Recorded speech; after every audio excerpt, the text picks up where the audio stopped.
Corrections officers, what's a death row final meeting you'll never unsee? The second the old man's knees hit the concrete floor, I froze. I've done this job for 19 years. Polunsky Unit. Death row. 373 last nights. 219 executions.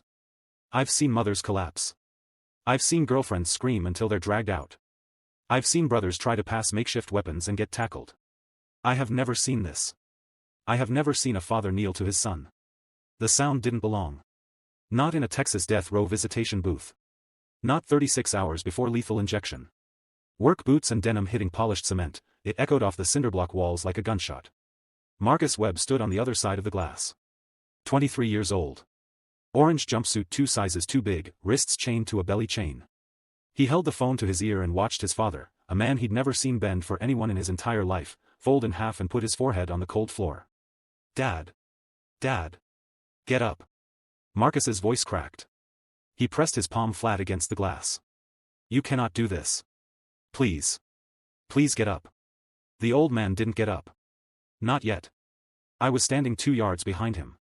Standard procedure. Give them their last privacy, but someone has to be in the room. I watched his back.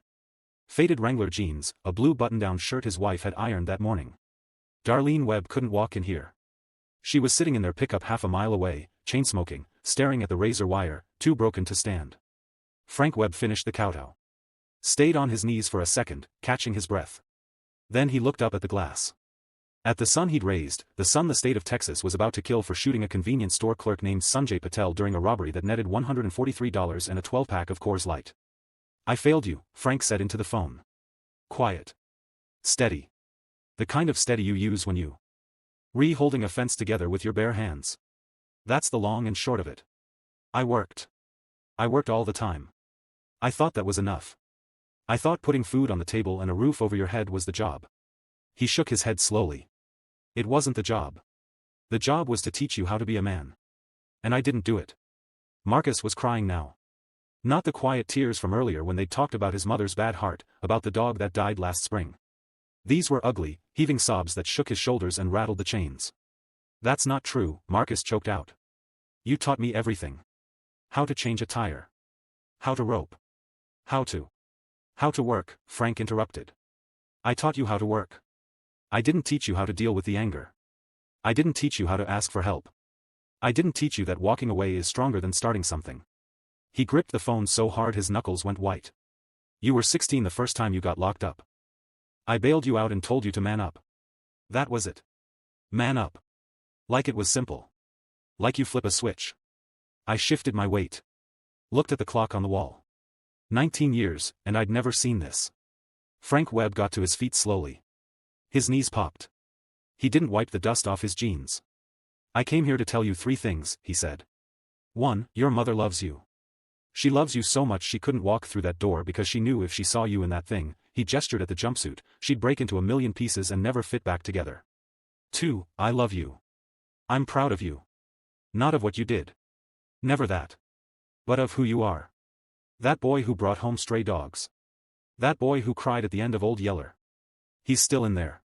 I love him. Marcus pressed his forehead against the glass. 3, Frank said, and his voice finally wavered. Just a little. 3, I forgive you. And I need you to forgive me. Because I'm your father, and I didn't save you. And a father's job is to save his son. The room went silent. Even the ventilation system seemed to hold its breath. Frank reached into his back pocket and pulled out a worn leather wallet. From it, he took a photograph. Creased and faded. A younger Frank with a full head of dark hair, holding a toddler on his lap in a rusty pickup truck. The toddler was laughing, reaching for the steering wheel. Frank held it up to the glass. Remember this? Marcus nodded, couldn't speak. You were 2 years old. We were out checking fences. You sat in my lap the whole time and pretended you were driving. Kept saying, vroom, vroom, daddy. I'm driving. Frank's eyes glistened. I thought I had a million more days like that. I thought I had time. I thought I could teach you everything later. Later, when the crops were in. Later, when the season was over. Later.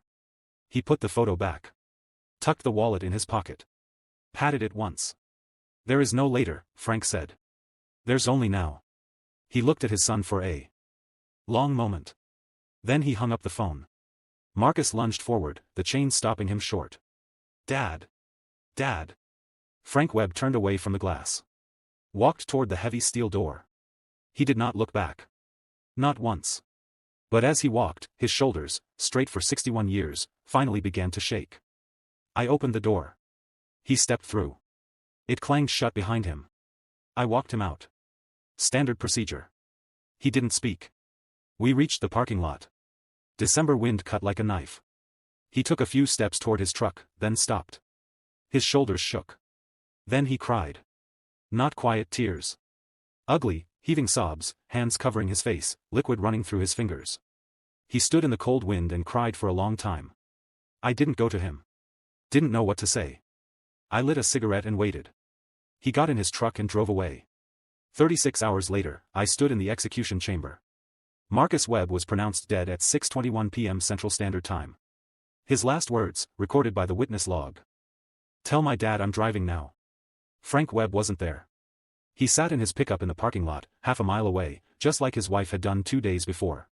Holding that creased photograph.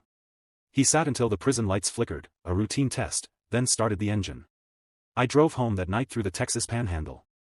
Highway stretched empty in both directions. Wind across the plains.